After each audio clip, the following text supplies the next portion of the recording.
Cuckoo is a chilling horror movie with a unique premise, and season 1 of new anime Lazarus has come to an end. Hi guys, welcome back to my channel, or welcome if you guys are new. My name is Josh and welcome to Wednesday Watchlist, the weekly video series where I discuss recent movies and shows that I have watched.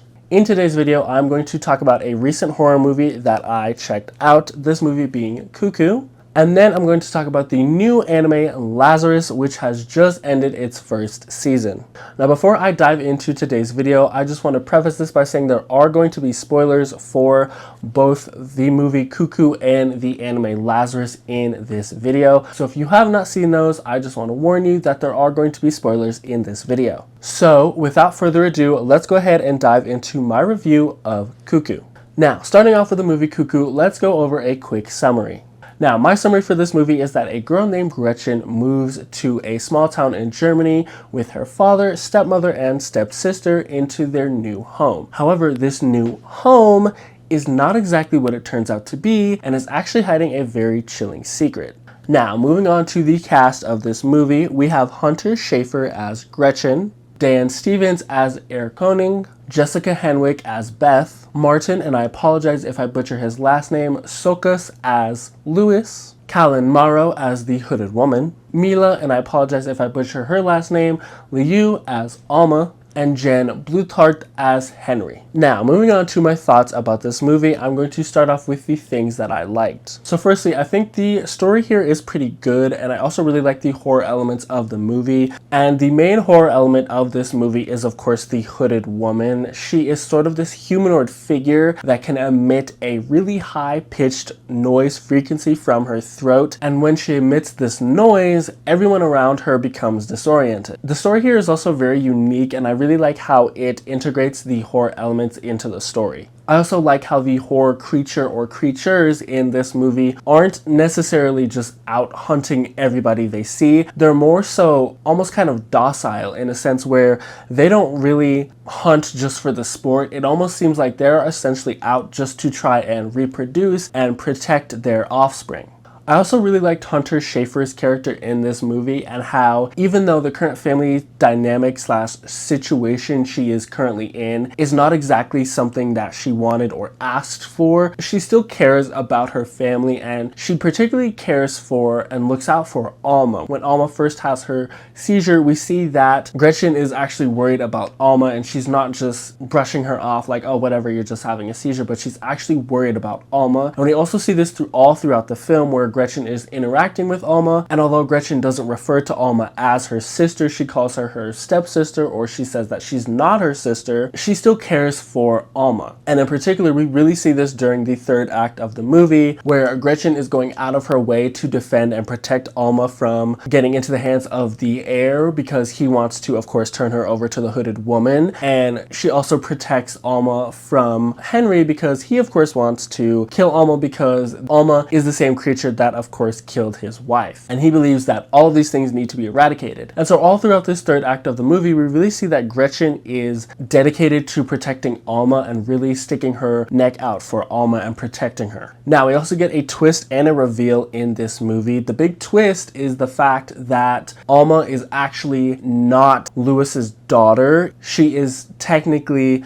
the Hooded Woman's daughter, because it turns out that when Lewis and Beth honeymooned at this hotel years ago, she got impregnated with one of these eggs or whatever the Hooded Woman implants into people. And then of course that leads to the big reveal, which is the fact that Alma is not human. She is one of these humanoid things. And so I didn't see this twist coming at all, but once it got revealed, I realized that there are several hints dropped throughout the movie that do hint at the fact that Alma may not be human and that she might actually be one of these humanoid creatures. And then the last thing that I liked about this movie is the cinematography. Some parts of this movie are shot in 35mm and they look absolutely fantastic. I really like the cinematography here. It really plays well and adds to the horror elements and the elements of suspense and thrills all throughout the movie, and it really just makes this movie pop. Now, as far as some things I did not like about the movie, I feel like that movie could have used a few more horror elements or horror scenes, and I know that some people might disagree with me, and that's perfectly fine, but for me and my particular taste, I would have liked just maybe one more horror scene or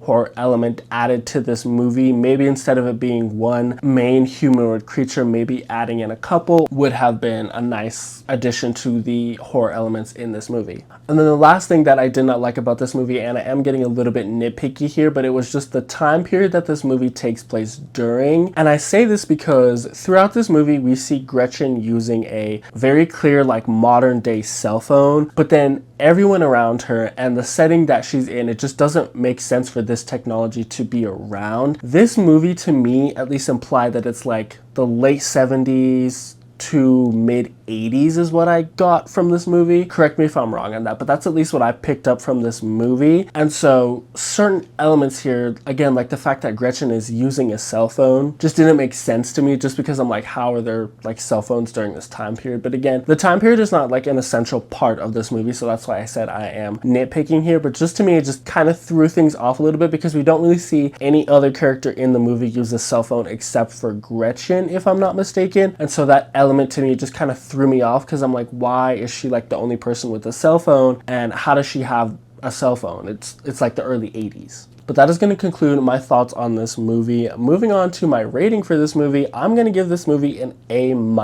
Again, I like the story here. I like the horror elements, although I feel like there could have been a few more. And I really don't have any major complaints with this movie, again, other than the fact I would have liked more horror elements or horror scenes, and just the whole thing with the time period this movie takes place during being a little bit confusing. However, overall, this movie is a good horror movie to watch, especially if you are looking for something with a fresh, original, and intriguing premise. But that is going to conclude my review of Cuckoo. Now, moving on to Lazarus Season 1. Now, for those of you who don't know what this is a new anime that is on Adult Swim / HBO Max. It is from the same people behind Samurai Champloo and Cowboy Bebop. And the main premise behind this movie is that in the future, a scientist creates a drug that can cure everyone of pain. However, after this drug goes to the mainstream market and essentially every human on the earth is using this drug to cure their pain, this scientist mysteriously disappears, only to reappear and warn everybody that this drug has a half-life of 3 years, and that once that half-life is reached, the people who have taken the drug will die. Now, he also reveals that he has a cure to the drug, and that only he knows what the cure is. A group of people is then tasked with finding this scientist and hopefully figuring out what the cure to this drug is, to stop essentially the entire human race from being wiped out, because this drug is so widespread. Now, I originally talked about this show a couple weeks back when it first came out. I got immediately sucked into it, and I got even more into it once I found out that this was from the creators of Cowboy Bebop. However, now that the first season is fully out and has concluded, I have come up with a one-sentence summary of this entire first season, which is good start, good premise, bad ending. Now, like I said earlier, I do like this anime, and I think it is a good anime overall, and it was right up my alley as someone who really likes Cowboy Bebop. And again, I think the story here is good / decent. However, it's the ending that I think really just kind of made the whole thing fall apart. Now, the characters in this movie are Axel, Doug, Christine, Elena, Leland, Dr. Skinner, and Hirsch. Now, as far as what I like about this show, for me, it is really the art style / animation here. I really like the art style. To me, it's very similar to Cowboy Bebop. And I also do like the way that this show is animated. And I also really do like the main overall story of this show, where all of a sudden the world is about to end, and then a group of random people gets assembled and thrown together and is tasked with essentially saving humanity from going extinct due to this drug. Now, as far as what I did not like about this show, for me, the main thing is, like I said earlier, the ending. I feel like the ending of this show just doesn't work. And I feel like it doesn't work simply because it just feels like too easy of a solution to this show, and I feel like there are so many cliches spread throughout this show that it just sort of feels like a last sort of cliche just to essentially like conclude this first season. Now, as far as the ending of this show, for those of you that have seen the show, you'll know what I'm talking about. For those of you that haven't, essentially the show kind of not really retcons, but it essentially explains it away. It just sort of says that the entire team that is a part of this Lazarus team,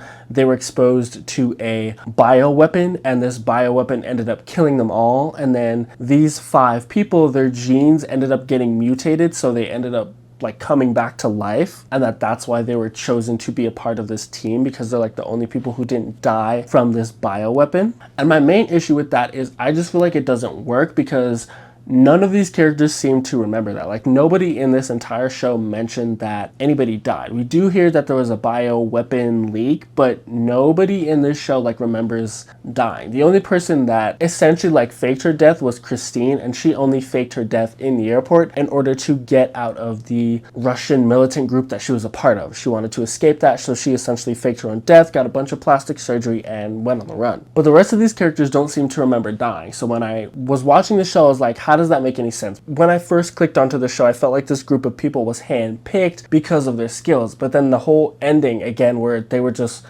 so happened to all be in this airport, and they just so happened to all have their genes mutated and their DNA altered, and they all just so happened to be really good at something or some particular assets that is needed for this team. Like, it just ruined it for me, because I'm like, okay, that's just too much of like a cliche. Furthermore, there are problems throughout this show, and my main problem with this show is the fact that we don't really get a lot of backstories here. We barely learn anything about Axel's character, or like where he came from, or like how he learned to fight the way he fought, or like anything about the old group that he apparently like ran with, and that's why he got like the little feather necklace and that connects to the hundo or whatever. None of that gets explained. And then as far as Christine's story, we do get a little bit into her backstory. She did get kidnapped, but we don't really delve into it that much. Like, all we see is her get kidnapped and then her get freed. We just don't really delve into it too much, and the little bit we do, I just feel like it's not long enough. And I feel like that's a common theme for almost every character's backstory in this show, is that they're cut very, very short and we don't really fully delve into it. And I feel the same way about Elena and Leland's backstory. Elena's backstory just feels, again, way too short. And then Leland's backstory gets explored a little bit. We find out that he's like part of this like super rich family and that they own all these hospitals and stuff like that. But like the promise that he makes his sister in the show, that he's going to spend more time with her, he doesn't do, or we don't see him do that in the show. He just says, oh, I'll spend more time with you, I'll come back. I think he says like every weekend, but then he doesn't. Like, we don't see that. And so I'm like, okay, what happened to that whole plot line?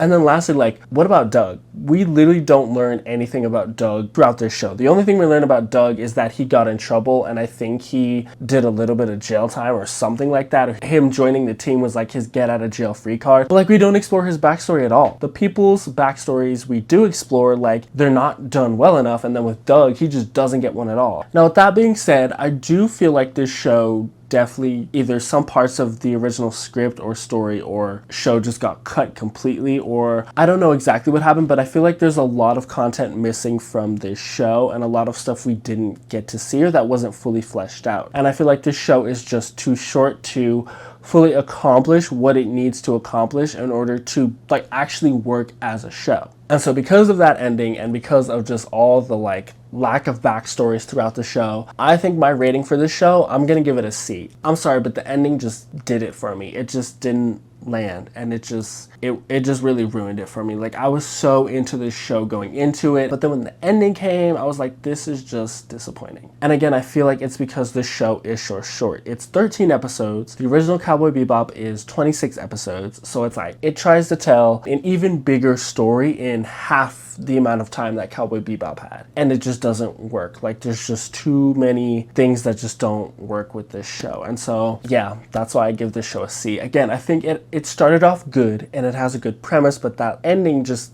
crashed the whole thing for me. And then moving on to the last part of today's video, some upcoming movies that I want to check out. Number one is Fantastic Four. I'm looking forward to this movie. I'm quite interested, as I said in last week's episode, to see what the box office is going to be for this movie. And I'm a little interested to see how this is going to play with Superman coming out, I believe, the week before or weekend after Fantastic Four. So that'll be interesting to see. And then that leads me on to the next movie, which is, of course, Superman. I'm curious as to what this movie's box office is going to be, what the audience reception and all that to this movie is going to be. That is going to conclude this week's episode of Wednesday Watchlist. Watchlist. I want to thank you guys all so much for tuning in. And as always, feel free to let me know your thoughts in the comment section below. Have you seen Lazarus? What did you think of Lazarus? Have you watched the movie Cuckoo? What do you think about that? And what are some upcoming movies or shows that are out or that are coming out that you want to check out? And as always, please don't forget to like, comment, share, and subscribe. And I will see you all in the next video.